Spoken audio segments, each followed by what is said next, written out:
అనంతపురం నగరంలోని కొలువై ఉన్న శ్రీ కాశీ విశ్వేశ్వర స్వామి ఆలయంలో వార్షిక శివరాత్రి బ్రహ్మోత్సవాలు వైభవంగా నిర్వహిస్తున్నారు. బ్రహ్మోత్సవాల్లో భాగంగా అత్యంత వైభవోపేతంగా విశాలాక్షి సమేత కాశీ విశ్వేశ్వరునికి రావణ బ్రహ్మ వాహన సేవ నిర్వహించారు.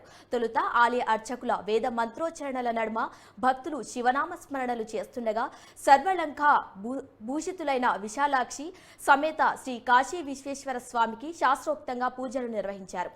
తర్వాత స్వామి అమ్మవారు రావణ బ్రహ్మ వాహనంపై కొలువుదిరి నగర వీధుల్లో విహరిస్తూ భక్తులను కనువిందు చేశారు.